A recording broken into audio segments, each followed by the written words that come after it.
This episode is about your speakers placement, room size, and how they affect bass response. This is absolutely critical. So if you are good for you, I'm going to give you the knowledge how to choose the right type of speaker, the right size of speaker for your room, and how to set them up. So we'll go into the physics. So I'm going to show you what's behind the scenes information for this subject, but we'll stay at the practical side, so we'll not get lost into equations. So if you are not a physics genius, you will still enjoy what we have to go through now. So what we need to know, and which is the most crucial information, is that it's the room that defines the bass response. So you can get the best speakers in the world, or the ones that have the strongest bass or the best, most linear bass. If your room is not complying, you are not going to get good bass, good sound. And the speakers are basically just responsible for about a quarter of the bass performance, and your room, that's the most important part. That's like 75% of bass. But if you want to generalize, it's not just bass, but the whole sound as it is impacted, it's defined by the room. And your stereo system can only go a quarter of the way. The 3/4 are defined by room.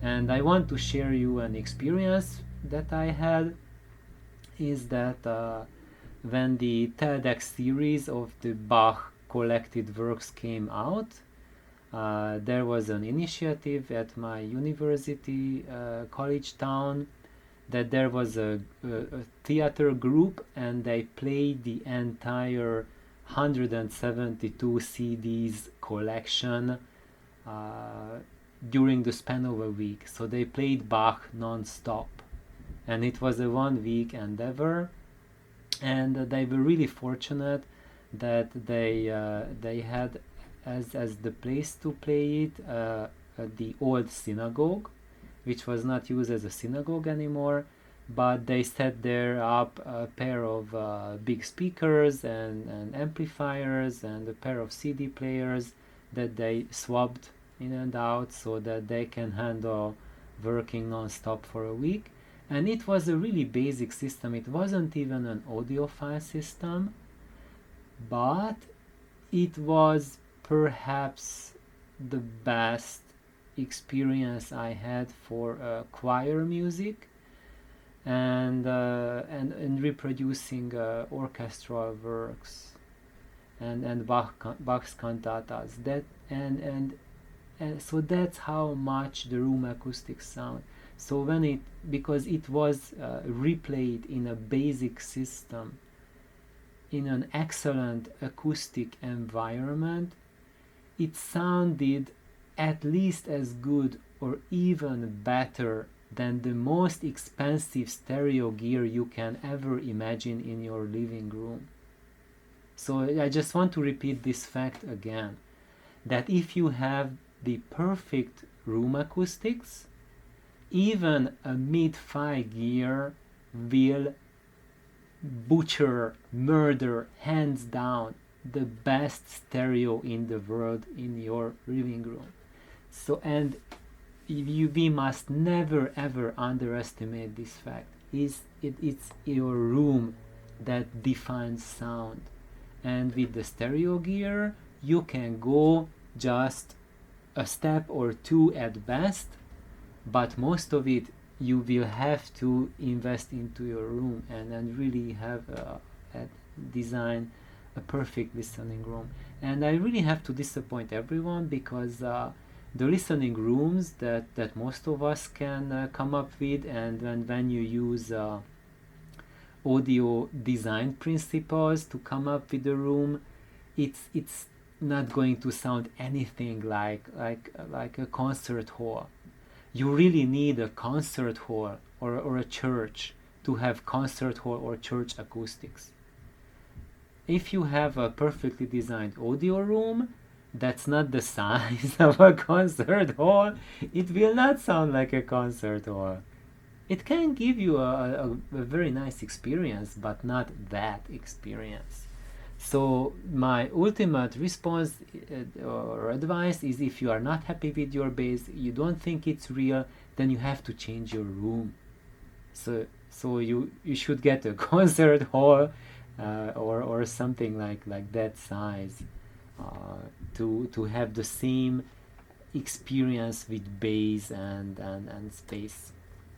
So let's just first look at the parameters. So when you look at the speaker's frequency response curve, that's what all of us uses to determine whether your speakers can supply the deep bass or not. But it's a misconception that if you see that the speaker like goes -3 dB at 20 hertz, you will have that 20 hertz experience in your room. That's very far from it. That's just the statistics. And when we look at those measurements, there are two types of measurements. One of those measurements is for an anechoic chamber. So it's a special case which simulates that effect as if your speakers were outside. So for example, you are outside in a field and you have a concert at your, in your yard. That's the only case when those measurements count in real life, or if you have an outdoors concert. So those anechoic measurements will tell you how your speakers would behave if you would take them out in your garden and there are no fences around you anywhere near, and you would put your speakers high up, like maybe like 6 feet up or 10 feet up in a small podium, so that they are really suspended in midair. That's what those measurements tell you, that what's the sound response when they are set up like that. And if they are set up like that and you get the measurements for that, and you have a certain parameter like a 0 dB or -3 dB point, which means that will mean that you will hit -3 dB at the specified frequency outdoors. But if you bring that speaker into your living room, then that's going to change it completely. And if it said like -3 dB at 20 hertz outdoors, when you bring it living room, you will have an insanely boomy bass that you will not be able to tolerate in a living room or a bedroom. So that's why these figures that my speakers are flat, they will work perfectly everywhere, it's humbug. It's nonsense, because if it's perfectly flat for an anechoic measurement, it means that it will work perfectly as a PA speaker at a public concert. So like John Bon Jovi can borrow your speakers and play outdoors in the field, But that's not how you are going to listen to it. Maybe there are some people who does it, but what about rain? So most of us listen to speakers in a room, like a living room or bedroom. And for that case, this is not the scenario that it works. So the other type of measurements that you get is measurement in a real environment where you would listen to your room, and then they will measure the speakers in the room and they will tell you what the response is in the room. But the problem with that is that each room is different, and the low end response will be severely impacted by the room, and that's why speaker companies want to provide the free air response, the anechoic chamber measurements, because then you can interpolate it to see that when you place it into a certain application, it will work for you or not. But nobody knows how to convert those free air measurements, the anechoic measurements, to your room size, to apply to your specific case. And this is what I'm going to show you, how to convert those figures into your room. And we will learn why small speakers can have good bass, or maybe they don't have bass at all, and why other speakers can have really boomy bass. And it's not the speaker's fault, it's because you are using it in the wrong room, in the wrong placement. And that's partially because the companies, they do not specify it on their brochures that what is the case they specifically designed those speakers for. And they don't want to do it because what if you want to place the speakers in the corner, or maybe you want to pull them out? And if they say on the brochure is designed to work on the wall, and then I'm not even going to give them a consideration because I want to have them in the middle of my room. So this whole thing is really unfortunate that the users are really left in the dark, so that they may just try the product just because why not. But let's just return back to the numbers. So when you find like a minus 3 dB point, it means that it will work for you down to that frequency as speakers in your garden or in your backyard. But if you are going to put them in a room, then they will have their bass bumped up by the room tremendously. So then you will have a tremendous bass boost, and you will have a huge trouble fighting the boominess of those speakers. So that's why people consistently have boomy issues with their speakers, because their bass response is calibrated to outdoor sound. They're not designed to work in your living room. But there's a pressure on the manufacturers to do that, because everyone looks at the specifications and they say, oh, at 20 hertz it's minus 14 dB. No, this is just junk, what's that for kids? But if it says minus 14 dB at 20 hertz, that's serious, really kick-ass bass response. Because do you know what it takes to have a minus 3 dB at 20 hertz? You need a stack of speakers, the likes you rarely see at any of the biggest concerts. Maybe the Grateful Dead concerts, they had the speaker stack big enough to handle 20 hertz down to minus 3 dB. But even like Michael Jackson or Madonna or whatever, throw in the biggest names for 100,000 people concerts, even those monstrous speaker stacks are not enough to get you a minus 3 dB at 20 hertz. Those gigantic stacks you see at concert, they can give you a flat response down to 40 hertz. And the requirement for that is basically a baffle size around 4 meters, like 16 feet wide by 10 feet tall. That's the absolute minimum to get 40 hertz in a free air space at a concert.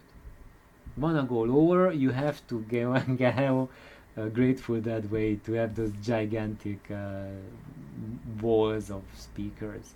So for concert halls, if you want like that huge size rooms, if you specify a minus 6 dB bottom end, that will give you a flat response, or maybe even a couple dBs plus at the specified lowest end. So if your speakers are specified, like let's look at the Altec A5s, they are specified for minus 6 dB at 40 hertz. It means if you put them in a concert hall, they will easily give you a plus 3, plus 5 dB response at 40 hertz. And they will go down to 35 hertz at minus 2 dB easily.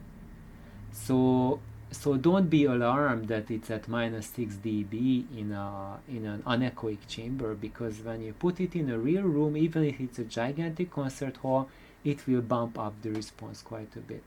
And if you want to place them in a room that's the size of a living room or a bedroom, a big bedroom, then you need to look at minus 10 to minus 20 dB spec at the minus, I mean at the 20 hertz, 30 hertz, 40 hertz range. Because as you place the speakers closer to a wall boundary, that's going to act as a baffle extension to your speakers, and increase the bass response tremendously. So think about that. The Wilson Alexias have a minus 14 dB at 20 Hz response.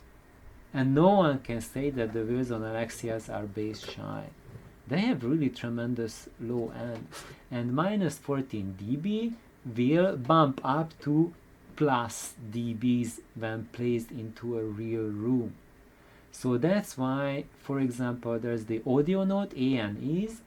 They are about minus 18, minus 19 dB at 20 Hertz. But when you place them per Peter Quatroup's recommendations, they will give you easily a 0 dB response at 20 Hertz because of your room acts as an extension to your speaker. So don't be alarmed when you see these big negative figures at 20 Hertz, because by the time you get down to 20 Hertz, your room response is going to bump up the bass. So now let's look more into that. How is that happening? So actually, when you want to start a wave, you need a shovel that's as big as the wave. So if you are standing in a pool of water and you use your hands, you can make little waves. And you grab a shovel, you make bigger waves. And the bigger the surface of the tool you are using, the bigger waves you can make with it. And this is what's happening with the speakers, that you have like a tiny tiny speaker, let's say a tiny bookshelf speaker. The front of that speaker, this baffle size, that's the front is called the baffle, that determines what's the lowest frequency that it can support. And if it's that small, it cannot support much. It can support like 1 kilohertz at best. So you need to place it closer to your back wall or to the side walls so that they will act as supports. So at the low frequencies, the wall behind your speakers will help. The sound waves will see that back wall as if an extension of the baffle surface of your speaker and will amplify the lower response. So basically this is a type of horn loading, a horn effect, which means that you are focusing the sound waves. It's not as efficient as a real horn, but it uses the same principle. So actually this is just the mathematics of it, is that you can boost the bass up to plus dB per wall. So if you have your speakers on a stand, you put them on the floor, that adds 6 dB to the bass response. Or you have them on the floor, so it's plus 6 dB, you put them to the back wall, now you add plus 12 dB, because you have the floor bounce plus the rear wall bounce. And you put it in the corner wall adds another 6 dB, so now you have plus 18 dB for the bottom end. And that's why there are speakers like Klipsch. They design their speakers to be placed left sitting on the floor and placed close to the rear wall or on the wall, because their response is designed to use the wall and the floor to get the correct bass response. And then people pull them out because they are used to pulling their audiophile speakers out, because most of the speakers are designed to stay out in your room. Then they lose the bass response and then they trash Klipsch that they do not have bass. But that's not the problem. The problem is they're not placing the speakers correctly. Of course there's no bass. If it's not designed for that, like for example, if you have a grapefruit and then you have a grapefruit juicer, they are designed to work together. If you want to fit an apple into the grapefruit juicer, it won't work. Same thing with speakers. If it's designed one way, you cannot use it the other way. Another good example for that is the audio note A&E speakers. they are also designed to be at the close proximity of the rear wall and the side wall. So Peter Quattrope recommends them to put them close to the sides of your room and the back of your room, I mean the back wall, and that's when you will get optimal bass response. And in that case they will have tremendous bass. They will go down to 18 hertz, which is a feat that only very big and very elaborate speakers can do. Other speakers the size of the A&E cannot even go anywhere close to that low frequency extension. But some people use them, like they draw them out from the wall, and in that case you will get a more focused stereo imaging, a sharper holographic sound, a smaller scale, but also you will get a smaller scale sound, and the bottom end will not be supported because you are not getting that plus 6 dB from the rear wall, plus 6 dB from the side wall. So, but you will be just getting maybe just plus 2 dB from each, and then the lowest frequencies will not be brought up high enough for you to notice them. However, the word is not perfect, so this boost is not just like, okay, I put it in the corner, I get plus 6 dB. It doesn't work like that, because you cannot put them exactly on the corner, because you would get that plus 6 if your speakers were the size of a peanut and you can place it perfectly in the corner. But speakers have a physical size, so you cannot place the center of the cone at the corner, because it's maybe like 3 feet up or something like that, and 1 foot to the side, and because of that you are not getting that perfect 6 dB. And anyway, 6 dB is just an approximation. It ultimately depends on your room dimensions, your room size, and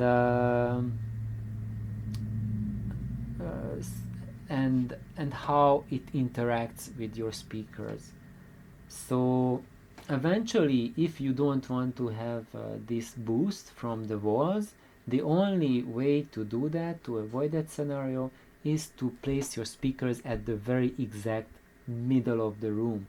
So it's at an equal distance from every wall, and that includes the floor and the ceiling. So you would need to put your speaker on a stand at the exact middle, right? But that's not happening because we have 2 speakers. Well, if you were to listen to mono, if you would do that, that would give a really interesting sound, but with the minimal bass response.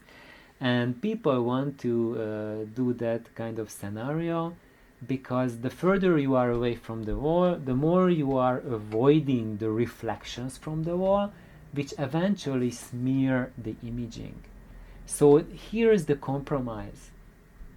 You either keep the speakers as far away from your walls to avoid your room's interference with the imaging of your speakers, but then you lose most of the bass response, or you get them closer to the wall and then you will get much more prominent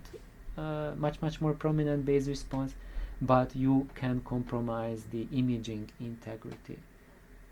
And that's why if your speakers were designed to work at the wall, their imaging will not suffer as much when they are drawn to the wall compared to speakers which were designed to work away from the wall. If you put those on the wall, their imaging will totally collapse and their bass response will be totally off the scatter. So that's why you have to be aware how your speakers were designed, because if you are going to get speakers which are rear ported and designed to work like a meter away from the back wall, and you are going to put them on your back wall, then it will sound really boomy and really bad. And let's see, let's go to the next slide.